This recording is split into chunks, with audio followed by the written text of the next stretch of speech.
Great. So welcome everybody. We just want to first thank you all for being here with us, for joining us on Wellness Wednesday.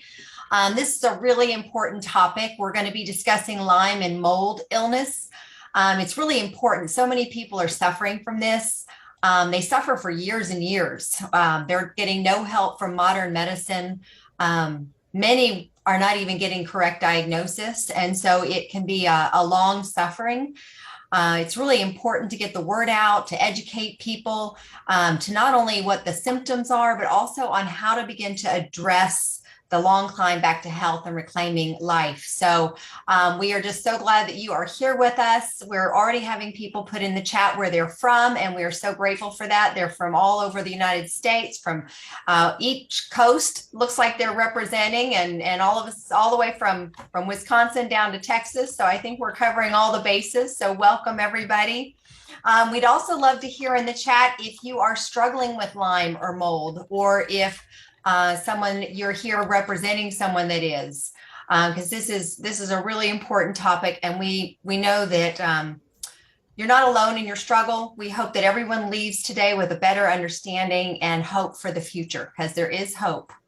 So let me just introduce myself. I'm Laura Cook. I live in the Lake Travis area outside of Austin, Texas. And I'm an integrative nutrition health coach. I'm also an independently certified weight and transformation coach. My own health journey is what led me into a path to health coaching later as a second career. I was a teacher in my previous life. So it was not something that I was looking for, but it found me. I think it was a God thing. It's going to sound a little strange to say, but I'm glad that I had some health struggles, including hormone, autoimmune, things like that, because it really opened a door to natural health that I did not realize was there, healing and getting to root cause, which we're going to get into a little bit today. And I didn't really understand how all that worked, but I knew that God had created us perfectly. I knew that healing was possible. And so I'm excited that tonight you're going to get to hear a little bit about root cause healing for people who are struggling with this chronic issue.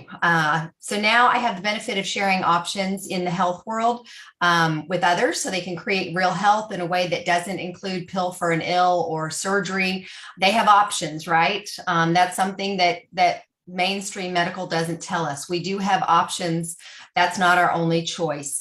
So it's become my passion and purpose. And that also led me into being able to meet tonight's guest host, which I'm going to be excited to introduce you to her in a second. So just a little bit about these Wellness Wednesdays. We host them every Wednesday with different topics, same time, same Zoom. So I hope if you are interested in exploring more about the world of natural health, I hope you'll join us again each week as we give another topic, something that will hit another important area of people's health and healing journeys, whether it's for yourself, whether it's for someone in your family.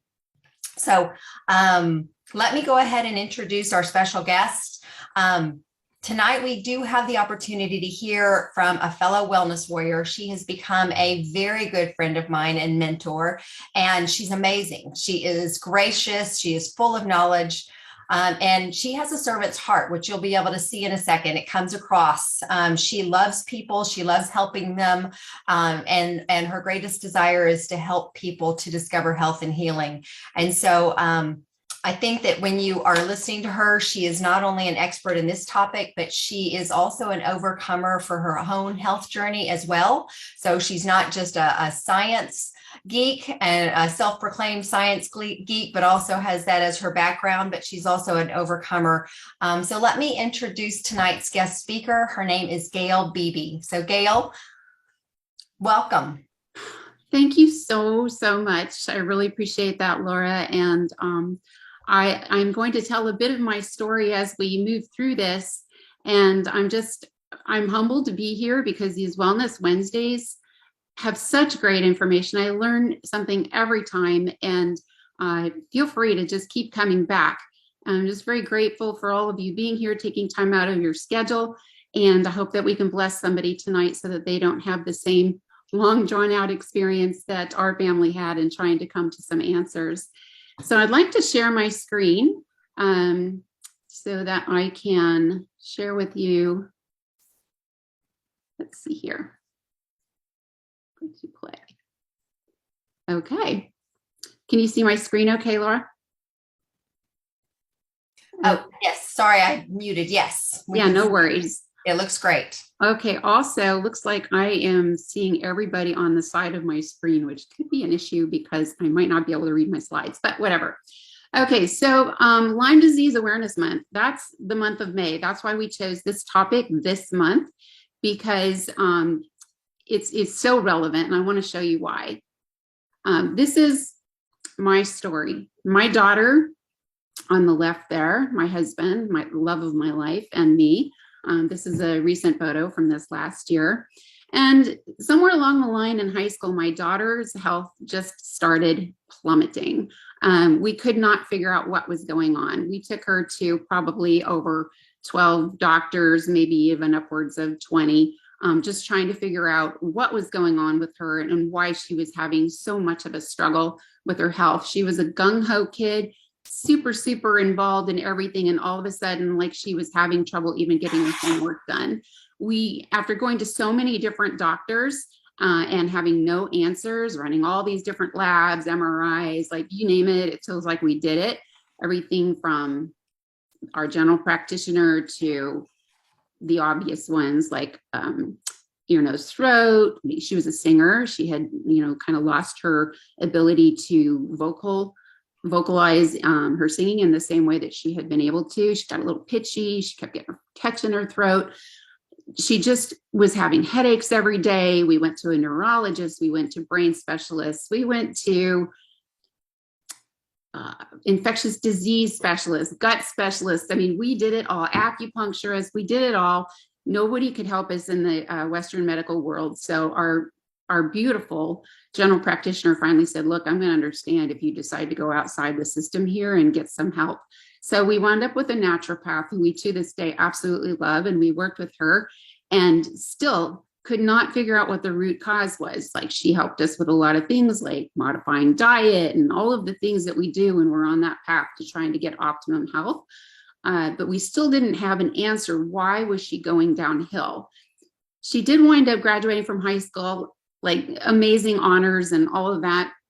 She went to, she went to college, and right around her sophomore year, I got this phone call and she says, I have to come home. Like, the school is telling me to go on medical leave. It's gotten that bad. She was literally curled up in a ball on the floor in her dorm room at night, crying with a headache that hadn't stopped for 6 years. You guys, imagine if you had a headache that got worse and worse and worse for 6 years. So she came home on medical leave. It was a big wake-up call to me that just how serious this really was. We did not have a diagnosis. We couldn't find one. And about that time, we discovered activation at the cellular level. It was a game changer for us. And we started seeing some changes. All of a sudden, instead of not being able to come down and join us for dinner, she came down and she said, I think I'm going to do yoga teacher training this summer. And we were just, our chins just hit the floor and we're like, wow, there's really something to this. So we'll talk more about that later. But she started engaging with us more, but still there was something very, very wrong. She did wind up going back to college and resumed her undergrad as well as a 1-year graduate program, and excelled academically, had leadership positions on campus. And I mean, she is a go-getter. It's a testament to who she is. And still her health was struggling. Her legs were so heavy. The headache hadn't gone away.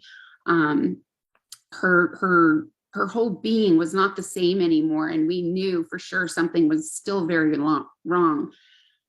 A friend of mine kept suggesting, hey, why don't you test her for Lyme disease? Because my friend had Lyme disease, and she recognized so many of these symptoms to be the same as what she had been going through. And so over this whole time of maybe 4 years leading up to now, I had been asking around in Orange County, hey, can you test her for Lyme disease? And we actually had the neurologist who begrudgingly agreed to test her for Lyme disease through one of the local labs, and he kind of rolled his eyes when I asked for the test. And I said, yeah, but it really sounds like it could be Lyme disease. He said, you're in California, there's no Lyme disease here. I don't know, put in the chat if this sounds familiar to anybody and what your experience has been. But I said, yes, and I'd still like her tested, please do it. So when the test came back negative, of course, he's like, see, I told you so. Well, we lost another 4 years of finding the right diagnosis for her because, as we will discuss probably later, the testing for Lyme disease is not so straightforward. It's tricky. You're lucky if you're able to get an accurate test with one of the local labs. It really requires more specialized testing, and I can get into that a little bit later on. So here she is. She's finally diagnosed with Lyme disease. She finishes a 1 year's master program and then becomes quite an advocate in the Lyme community. She even wrote a play about it. So I know a lot about her, but that's how we came to this path. Along the way, I also discovered 2 tick bites on me, Texas, by the way. And I started thinking, oh my gosh, here we go. I have the same thing. I tested, found out I did. Also, I am a science geek. I don't know if I mentioned this before, but I am by schooling, engineering geophysicist, and started out in the petroleum industry and then switched over to engineering geology. So I think very critically, and I'm skeptical of everything, which makes me kind of a science nerd. So that whole time I spent basically researching.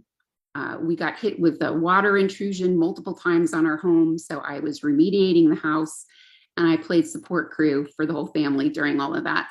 I'm 60 years old now, and I'm very grateful for the recovery that we've experienced. And I want to kind of get into that a little bit as we move forward. So what is Lyme disease? If you want it in a nutshell, look at the guy on the left. That's what Lyme disease is, you guys. It affects everything, head to toe it affects. It's horrible. It could be anything from flu-like symptoms to hearing and vision changes, paralysis, swollen and painful joints, psychological issues, commonly diagnosed as depression, dementia even, sleep issues, you name it. It's just heart issues. It just affects everything. It is the fastest growing vector-borne disease in the US. It's caused by a bacteria. It's typically transmitted by the bite of an infected tick. And it's commonly accompanied by what we call co-infections, which also greatly complicates treatment as well as diagnosis. And I'll touch on the testing again one more time. If we test for Lyme disease at one of these local labs that we go get all the rest of our labs, routine labs at, they're typically not going to test for what we call co-infections. And that's really, really, really solid point to understand how important it is to know what co-infections were also in the tick who bit you and might have passed them on to you. The symptoms are commonly leading to misdiagnosis, earning it the reputation of the great imitator, and it affects everything in your body. We talked about the testing accuracy is it could be way better, let me just say that. And also, to make it even a little bit more fun and complicated, Lyme can actually morph itself into 3 different forms, which all would be treated differently if you're using a pharmaceutical approach. It makes it very easy to hide when you're trying to get rid of it. It's a controversial and underfunded, under-researched, debilitating disease, you guys. It's a really important topic that we all understand. So why the month of May? This is when the baby ticks are coming out. They're just nymphs. They're smaller than a poppy seed, and they're most prevalent right now, and then also into the summer months. So what we want to do is make sure that we're protecting yourself, your kids, and your pets. Do tick checks. If you can, avoid brushing against tall grasses and trees, and consider protecting your yard. If you follow the links to CDC, they actually have some great tips on how to protect your yard, even to minimize the possibility of ticks affecting your family. I also want to point out here that tick bites are very, very prevalent in our young children. Why would that be? Well, they're the ones who are rolling around playing in the grass. Okay, so it is important, you guys. We need to be diligent, and I hope that I hope those of you tonight who are listening come out with a greater understanding than I had going in when we first were experienced Lyme disease. So where are these ticks? Like I said, our doctor rolled his eyes when I said, hey, I think it might be Lyme disease, and we were in Southern California, and his whole thing was, it's not here.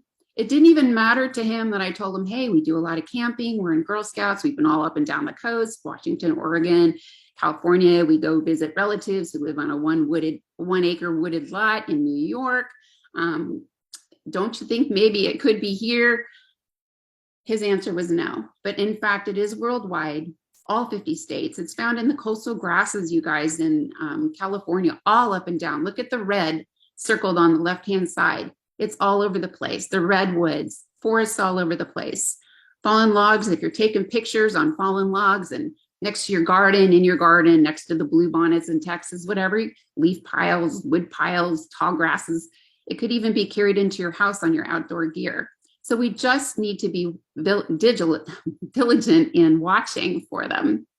I actually think that this graphic, while it's kind of alarming, all the red spots, I think it underrepresents what's really out there.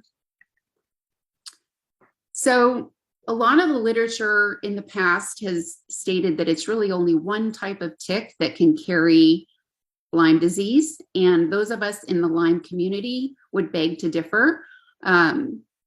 We believe that you need to be suspicious of all ticks. We need to live life. We need to go outside. We should be enjoying nature, and exploration of nature and our world is amazing. So what I want to do is just arm as many people with the knowledge as I can. It shouldn't be as hard as what we went through. So be suspicious of all ticks. You can see all these different types of ticks listed across the top here. And also within the Lyme community, there is discussion with a lot of people believing that even any bug who bites some kind of a mammal could be carrying Lyme disease. So we're talking about fleas, spiders, mosquitoes. It's a little research topic, but just something to be aware of.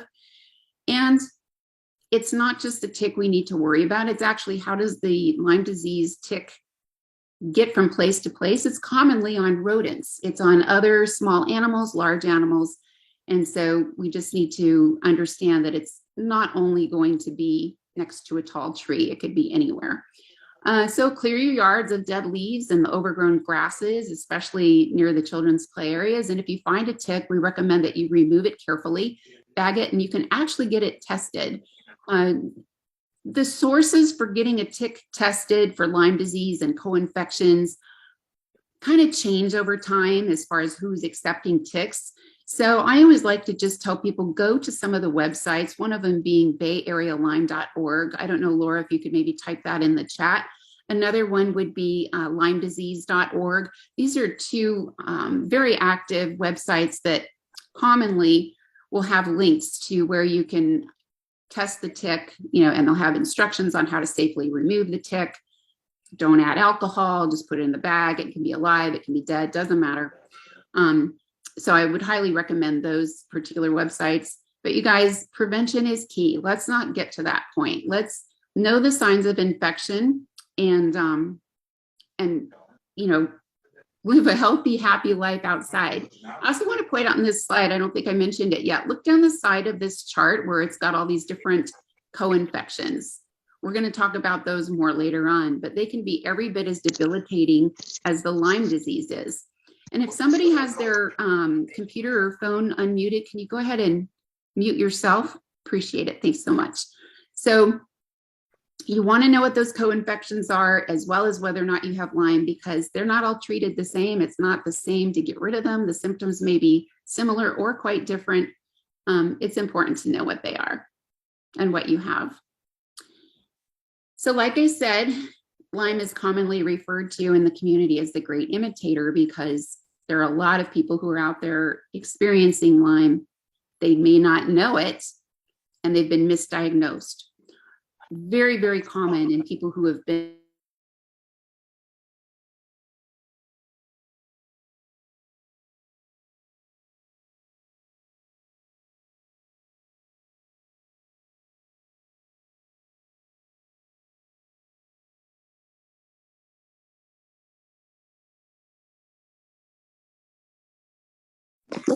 we lost you. Hold on just a second. Let me get this done. Gail, hit your unmute real quick.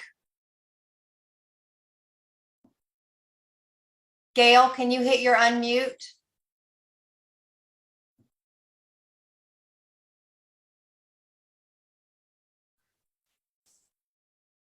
Oh, I think we might have. Hopefully we'll get her back in just a second.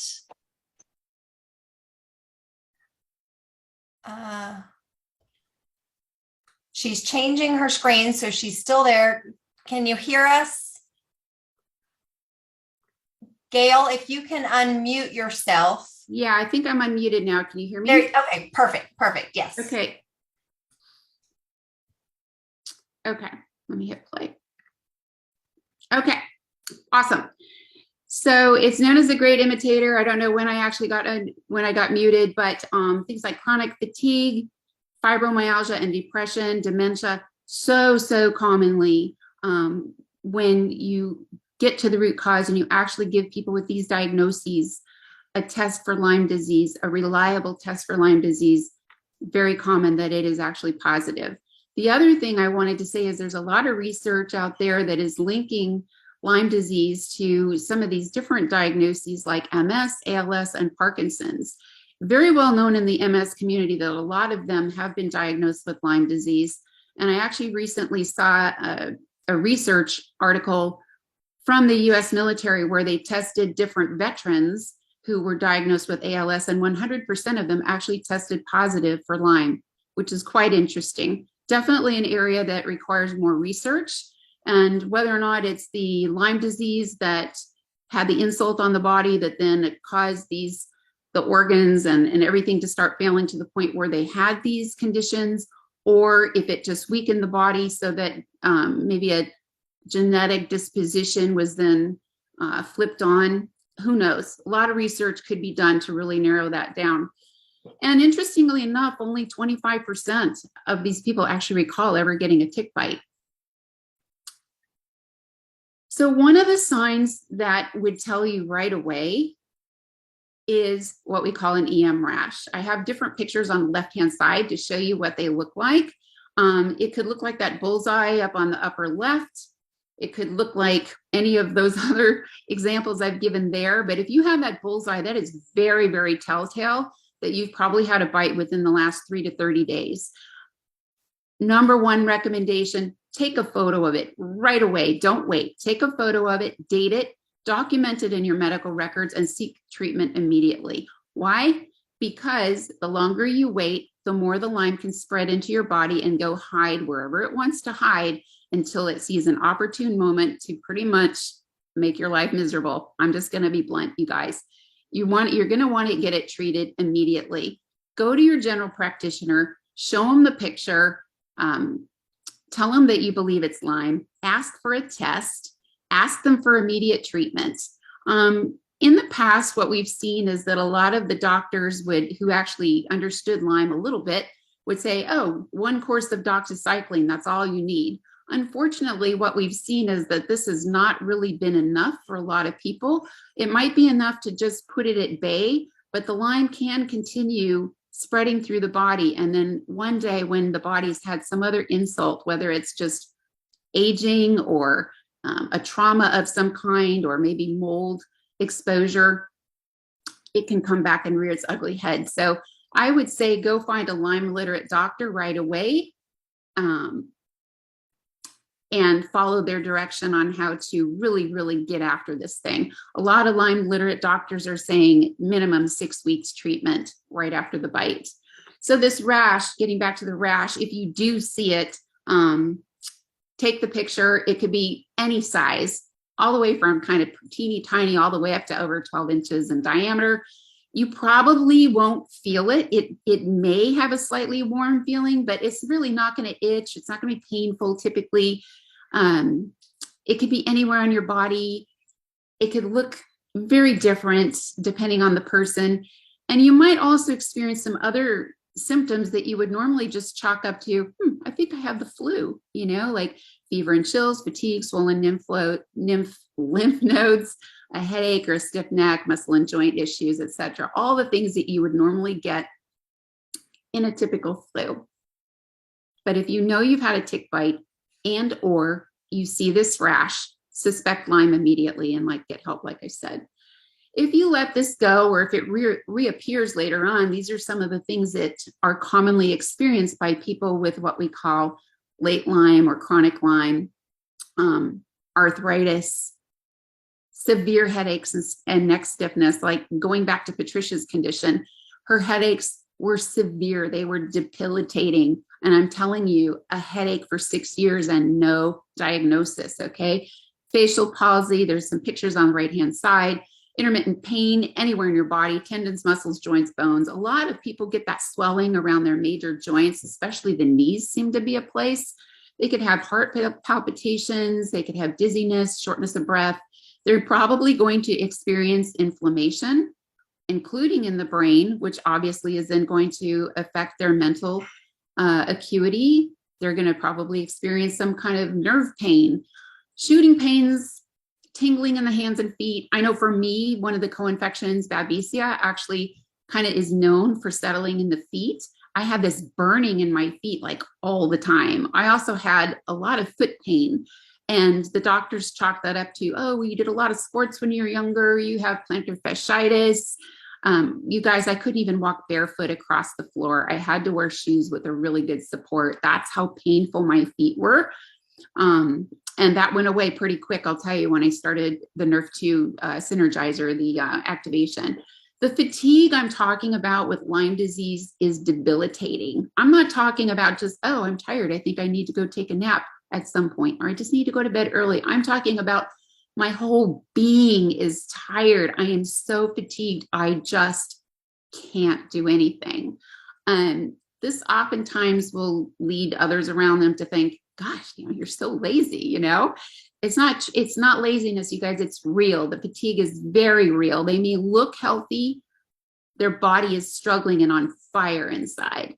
Their sleep schedule will be disrupted most likely, and the light and sound sensitivity, along with the inflammation that is experienced with Lyme disease. The gut is most likely going to be affected. You might experience leaky gut, all the stuff that goes wrong in the gut, which obviously also affects the entire rest of your body, as we're all finding out. Mood changes. And when I say mood changes, I'm not just saying, oh, I'm a little cranky today because I didn't get enough sleep or I haven't eaten. No, I'm talking, some people actually get what they call Lyme rage. It's a thing, you guys. It's real. Okay. Obviously, the brain fog, memory, word recall. I have to tell you that at times during my roughest days, I could not even recall my friends' names. That's how bad that brain fog can get, you guys. So like I said, getting to a diagnosis can be a little rough.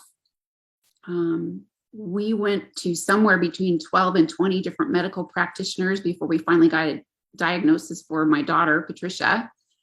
And that is not uncommon. If you look at this chart, most of us, 35%, are over 10 different doctors before we finally get a Lyme diagnosis. If you're in that diagnosis in that first doctor's visit, then, oh my gosh, you're so lucky. You have something to work with right away, and you don't have to go down this path that we went through. We had to be very persistent. We had to definitely advocate for ourselves, and me advocating for my daughter.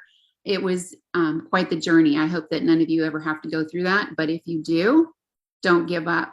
And Laura, my screen is covering up the right-hand side. I'm wondering if you can just read that first paragraph for us, because it really just sums it up. Sure. It says, not all clinicians are familiar with Lyme disease. Lyme is a complex and confusing illness with symptoms that look like many other diseases, making diagnosis challenging. Inaccurate laboratory diagnostics and a history of controversy within the medical field over the treatment and progression of the disease only add to the difficulty, and yet early treatment is critical for successful abatement. So true. Thank you for reading that. So again, if you are looking for what we call them is a Lyme literate doctor, then I would always recommend, well, first of all, if you have a friend with an experienced Lyme literate doctor who they like, take them up on it. All right. It'll shorten your search. They may or may not be covered by insurance. I will say that many of them are not. go to these different websites, Bay Area Lyme, LymeDisease.org. They're going to have links to searches. You can put in where you're located and search for a doctor in your area. I would, follow the recommendations in there on how to find a doctor, and it will definitely, hopefully, shorten your search. Like I said, when I was just calling around everywhere I could think of here in Southern California, nobody would fess up to treating Lyme disease. Now, of course, we know where they are. We know that there are several who treat Lyme disease here, but gosh, it was hard to get there. And we did wind up going out of state initially. I mentioned before that there are co-infections that commonly occur in the tick that is carrying Lyme, and they can definitely complicate your diagnosis and treatment. Here's a list of some of the more common ones and just how common they are. Babesia and Bartonella, yes, those are the ones I hear about when I'm talking to somebody. Like, they almost always have at least one of these, if not both of them. I can tell you that I started with 6, and now I'm testing negative on all of the co-infections, which I am very, very grateful for. It's almost everybody has at least 2. And so again, your choice of lab testing is important, because if you go to your local lab that you get all your other normal lab tests for or at, they're not going to test for these co-infections. And when you are treating for Lyme and co-infections, Lyme treatments do not necessarily touch these co-infections. They're different critters, different ways to treat them. So what's interesting is, we've talked about Lyme a lot, and we've talked about co-infections. Most of those are pathogens that are like bacteria, some kind of bug, whatever. Why in the world would we be combining a discussion about mold illness or mycotoxin illness with a vector disease such as Lyme? It seems like they would be unrelated, but in fact, it's really, really, really common for people who are diagnosed with Lyme to also have a mold problem. Most of the Lyme literate doctors will run a mycotoxin test on you. So why is that? Well, if you think about what mold does to the body, it weakens our immune system. And even if we had a Lyme exposure early in our life and our body had been able to keep it at bay, when we get hit with mold, all of a sudden the body may not be able to keep up with the fight. It's going to open that door. It's going to allow an environment in which the Lyme can just go have a party in your body, because there's nothing keeping it down, because now the body has to fight a couple things. I'm not going to just say this about mold, because it could also be some other insult that's hit the body, some other big stressor, maybe an accident or chronic stress or a trauma or something like that. But we're just going to focus on mold for now. And we're also going to say that there are multiple reasons why these two like to coexist. Mold creates a biofilm, which is a great hiding spot for Lyme to avoid what's the word I'm talking about? The treatments that are going to kill the antimicrobials to treat Lyme. It just goes and it hides there in the biofilm until you're no longer treating, and then it comes out and has its party again. So I also want to mention that our very first Lyme doctor that we went to said to us, as far as mold goes, every single patient that she had walk into her office who was experiencing any kind of respiratory condition, whether it be asthma, constant coughing, wheezing, whatever, when she tested them for mycotoxin illness, every single one of them tested positive. So if you have any of those respiratory conditions going on in your family, you might want to consider testing for mold, especially if you know that you've ever been in a building or currently in a building that has had any kind of water intrusion, whether you've been told it's been remediated or not.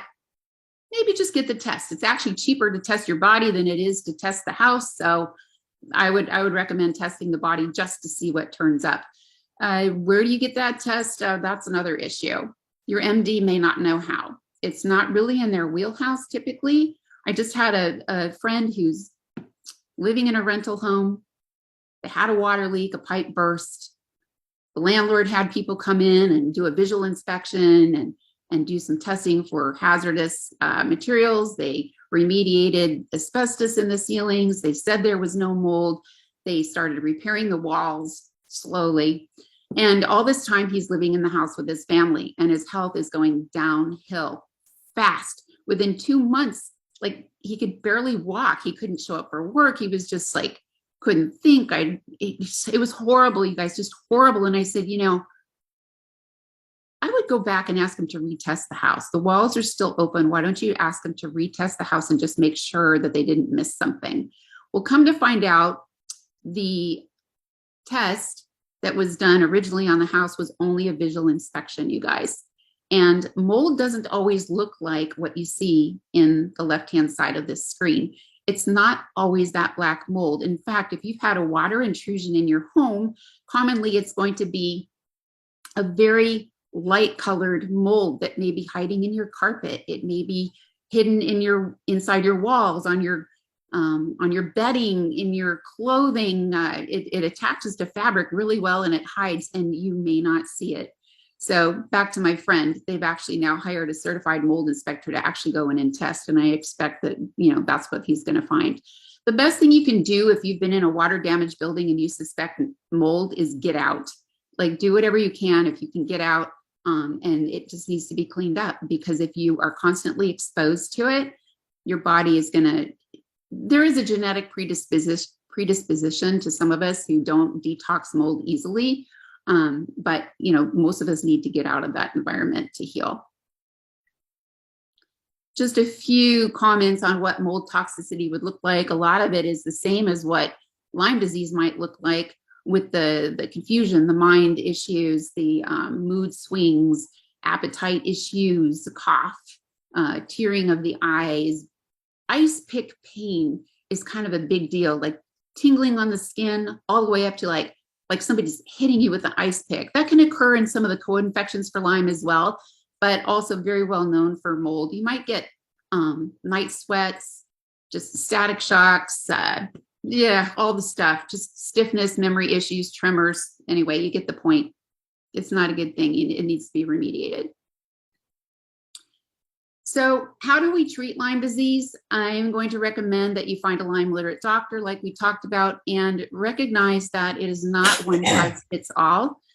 And you're going to need to recognize that what works for one person may not be ideal for you. First of all, we don't all have the same genetics. We don't have the same co-infections necessarily. And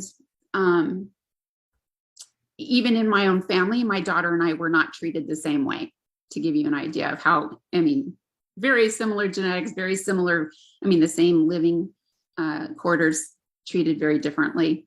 So it could include herbal products. It could include pharmaceuticals, or a combination of the two. Both contain antimicrobial properties, and therefore also could disrupt the gut flora. So you're going to want a high quality probiotic. You're going to want to treat that inflammation. So you're going to want some kind of anti-inflammatories, and anything that boosts your immune system, which again gets back to my point on the NRF2 activation. You're going to want to deal with that biofilm that's created either by the Lyme or the mold. You're going to want to look at your diet and make it as clean as possible, and reduce that toxic load whatever way you can. It's so important. You're going to want to focus on cellular repair. You might do some detoxing with an infrared sauna, and pain management, depending on your particular case, could be a very, very big deal. IV therapies are very common, glutathione busters. I could go on and on and on, you guys. There are some really out there, off the wall things that I'm not even going to go into that people swear works for them. All I can say is be compassionate for your person who has Lyme, whether it's you or someone you love, and understand that they just want to heal. Also, very common that insurance won't cover much, if not anything, which is very unfortunate, and we need to get changed. So I've kind of hit on some of the really harsh realities of Lyme, but I also want to just say that healing is possible, and we can't let fear keep us from going outside and appreciating our world, right? We need to live life. What we also need to do is give our body what it needs to do what it is designed to do, which is to heal itself. And I just want to say that that includes mind, body, and spirit. Okay. Give yourself grace. Give your fellow Lyme patients compassion. Give your family members compassion. Have faith that you can heal. Rest. Be open to the possibility that there might be something out there that could help you. I have to say, coming into the whole science of activation, I was a huge skeptic and I almost passed it up, what wound up being a huge game changer in our family. Your body's a miracle, you guys, and we need to believe in the possibility. And just as kind of as proof, I can cry on this one. I was telling Laura earlier today. On the left is a picture of my daughter, Patricia. And she did a 5K Spartan race this year. And look at that triumphant jump, you guys. Because if you saw her 10 years ago, it would have been really hard to believe that she could do a Spartan race with all of its obstacles, let alone a 5K. And our life is very different now because of the healing and the faith and the persistence that we embraced. And for me, I love the outdoors. I enjoy it. I'm really grateful to be back out there. So this is not the end of our story. This is just the next exciting chapter, and I am truly forever grateful.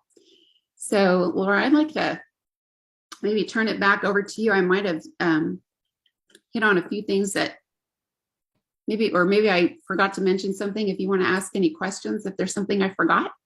Absolutely. The one thing that I keep hearing again and again is about Herx reactions that a lot of Lyme patients will experience. So is that something that you experienced, and can you tell us a little bit about what you did for that? Oh, absolutely. Yes, that's a great question. Herx reaction actually is short for Herxheimer reaction. It's very common in Lyme patients, especially when they are treating. Because when they treat for Lyme disease or any of the co-infections, as there's a die-off, what happens is there could be a toxic load that is just hitting the body all at once. And it can create like amazingly debilitating flu-like symptoms. Some of the doctors, the Lyme literate doctors will say you might have to feel worse before you can get better, which is just truly unfortunate. So that's what a Herx reaction is. We did experience those, both Patricia and I definitely experienced that. But we had already, before we started treating, we had already been on our Nerf2 activator for about a year. And we had already started detoxing our body through different lifestyle changes, food and environment, toxins, etc. So I feel like we're kind of ahead of the curve, but I think that the major thing that helped us through that was the fact that Nerf2 activation actually increases the glutathione production in our bodies, which is a master detoxifier. So one of the things that I think I mentioned in one of the slides was glutathione is a common part of the treatments that a lot of doctors will do. They might introduce it through IV or a push or whatever. They might give it orally, but your body actually makes glutathione, and Nerf2 activation through our Nerf2 Synergizer actually promotes up to 300% increase in our own glutathione production, which is amazing. Let's see, I'm trying to think, did that answer your question? It did. And I think it actually goes into a question that I think a lot of people have as far as, that kind of covers some of reducing the toxic load. We need to kind of talk a little bit about that, but specifically about cellular repair and how you supported that. So cellular health and cellular repair, also, again, that comes back to the Nerf2 activation, but I also want to go back to what I saw in blood microscopy even before we had a Lyme diagnosis. I was actually able to see what was happening in the blood. I could actually see little spirochetes in the blood attacking the cells and getting into the cells. It sounds so disgusting, and it is. And it's even more disgusting to think this is what's going on in my body. This is like actively happening in my body. If any of you have ever, put in the chat if you've ever seen blood microscopy. It's really, from a science standpoint, it's fascinating. But so we have the physical aspects that we can visually see. We can see the deterioration of the cells. We could also see oxidative stress. Oxidative stress is basically like linked to over, I don't know, hundreds of diseases and conditions we don't want going on in our body. And with that NRF2 synergizer and activating our God-given NRF2 pathway, it's shown in research studies and on PubMed even that it decreases oxidative stress by 40% in 30 days. So when I talk about cellular repair, I want to point out that when our cells duplicate or replicate themselves, like every 90 days or something like that, correct me if I'm wrong. So about every 90 days, you're getting, this cell is dying off and becoming, and a new cell comes along. So this new cell typically will replicate the old cell. So even if that old cell has had heavy duty insults and heavy duty aging, whether it's from disease or just age, so it's going to replicate. And then 90 days later, a new one replicating this one, not this one. Okay. So what's been shown in some of the studies that I've actually seen is that when you turn that NRF2 pathway back on, specifically with the synergizer that was the game changer in our family, it actually tried to bring that cell closer back to that original code that was back here. So rather than replicating the bad, only the bad, worse, that's aging, right? So anti-aging would be, let's get closer back to this original cell. So our NRF2 synergizer is actually sold as an anti-aging product, and that's why, okay? Because what is disease? In my mind, it's premature aging of the cell. Okay. So also cellular health would have to do with our mitochondria. We added in another product that was very, very good at improving the health of our mitochondria. I'm trying to think, is there anything else that would cover that topic? Well, I love that you said about your game changers, because in this fight, obviously you had to go and take care of your diet and nutrition. That's foundational. But then on top of that, you mentioned some other game changers. The NRF2 is one of them, but could you go into some of the others that really helped with your healing? Because I think people are really wanting information about how to heal and what they can use to promote that. Yeah, I actually have a favorite. Like if I could take nothing else in the world, and this even includes antimicrobials and like all the stuff from our Lyme doctor, I would take this. Okay. This is the NRF2 synergizer. It is my number one. It's in PubMed. Research has been done on this all over the world. Over 31 peer-reviewed published studies about why this works in the body and how it shows up and the amazing things that it can do when your body is turning that NRF2 pathway back on. What can your body do? It's really quite a miracle. That's my number one. If possible, what I would love to see everybody take is what's called the Vitality Stack, and that's what we take in our family. It includes that NRF2 synergizer. It also includes a NRF1 synergizer, which takes care of the mitochondria. So if you go on PubMed, can you lift that up a little bit? I don't think anybody can see what you're. See it? There you go. Okay. The NRF1 synergizer. If you go on PubMed.gov and you look up mitochondrial dysfunction, you're going to see just how much that's related to what we don't want going on in our body. So huge changes when we added that. Then in addition to that, the Vitality Stack includes a super, super high quality omega fish oil, which every Lyme doctor we've been to has had us take fish oils. And one of the things that I had asked the doctor at the time was, okay, well, these reek. They smell so bad. Not the ones I just showed you, but the ones the doctor had us paying, like high ticket ones. They reek. They smell rancid. And I said, does that mean they are rancid? She goes, well, they're the best on the market. And I said, okay, so they're the best on the market, but tell me, we're ingesting these fish oils every day. Do we know whether or not those fish have been sourced and tested for heavy metals, mercury? Like, what's going on with that? It's a thing. And she says, I have no idea. And just about that time, this Omega Plus was added to the market, and I was just grateful. And I know it sounds so strange to be grateful. We're actually praying about this whole thing. So weird to be praying about fish oils, but but when you want to heal and you see your body and the health of your family struggling so bad, that's the kind of stuff you pray about. The other thing that's included in this Vitality Stack is a super high quality probiotic that is actually time release. And again, this costs way less than the probiotic that we were currently being given by our naturopathic Lyme literate doctor. And I feel it's more beneficial. It's actually, because it's time release, it takes about 8 to 10 hours to go through your entire system. And our intestines, all the way through, they require different probiotics in different areas of that system. So when it's time release, it's releasing the specific, we'll call it probiotic, bug, whatever you want to call it, at just the right part of our system to do its job correctly. Also, it doesn't need to be refrigerated, and it's just so easy to take. So easy to take. So that's my number one thing I wish everybody in the world could take, because it's not just Lyme disease, it's everything. And like I said, there's an anti-aging study. Did I mention that yet? Yes. Okay, awesome. Okay, so let me just recap so you would start with the NRF2 as the most important no matter what. So if you can only start with one thing, NRF2 is a must.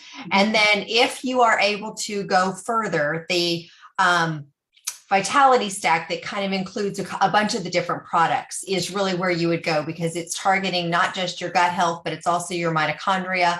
It's hitting a bunch of different factors. Something that we haven't touched on is pain and inflammation. And I know that you had mentioned to me when we were talking that there were some products that you use specifically for the pain and the inflammation. Can you tell us a little bit about your must-haves? Absolutely. Okay, first of all, I'm going to mention again the Nerve 2 Synergizer, which is in that Vitality Stack or on its own, which is the way we started, on its own. That's all there was. Because it reduces inflammation. It's also going to reduce pain, all right, which is a really big deal. And a lot of people, that alone is enough. And so you would find some of us saying, gosh, can we just like bathe in this? Can we like rub it on our skin? Like I have a little sore spot here. So what did the company do? They came out with Nerve 2 body care.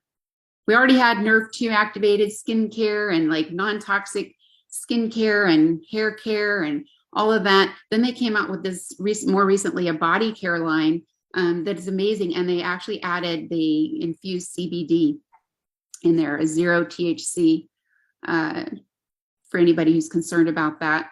And they provided it in a bath soak, which is heavenly.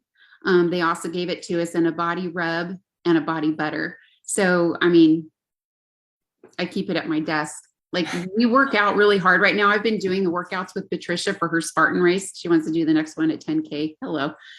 I'm just trying to keep up. Sometimes I get really sore. So anyway, the body rub is awesome. And yeah, that's what I would recommend as my go-to. They are awesome. And the greatest thing is that they literally are on the clean, I can't remember the name of that app, but it's a clean app, which tells you that it absolutely has nothing in it. It's completely natural, very clean, ranks really high. So I love that. Well, I think that we've gotten a lot of great information. I know that you all in the comments, people said things like this was more information that they've gotten anywhere else. It was very concise and so well organized, and your heart was in it. You can tell that you just have a passion for this and really wanting people to heal. And so we want to just thank you for taking the time to put this together for us, for educating us, for giving us some hope. We're so appreciative of that. And for everybody that's watching, a lot of people said that they are dealing with either Lyme or mold, or family members are. And so I hope that you got that from what she told you, that there is hope, that you need to be your best that you are the best advocate, and just keep fighting, that there is healing out there. And we just appreciate you coming, and we hope that we will see you all next Wednesday. So thank you all for coming. Thank you so much, Laura. And you know what? I think I forgot to mention our nootropic brain drink. I'm just going to give a quick shout out to that. Get back to the person who invited you to tonight, and ask them about Nerve 2 activation, Nerve 1 activation. Ask them about the nootropic drink for your brain, because brain fog is a really big deal. When your brain is tired, your body's tired, and in my opinion, vice versa. And it's all about supporting the brain health. We could do an entire webinar just on Axio. I'm like, it's in here. This one I'm drinking right now comes in decaf and regular. The presentations on Wellness Wednesday, if you see one coming up where they're going to talk about brain health for our kids who are having any kind of learning disabilities, behavioral issues. I mean, tune in, you guys. It's really, really relevant, not just for those of us who are experienced like what we consider like the memory loss of aging, brain fog, just because we're busy and stressed out, or a medical issue. It's really a great support. So I just thank you. I want to echo what Laura said. Thank you guys for joining in, and please feel free to reach out if there's anything we can support you on. I'm just very humbled that I could share tonight. Take care and God bless.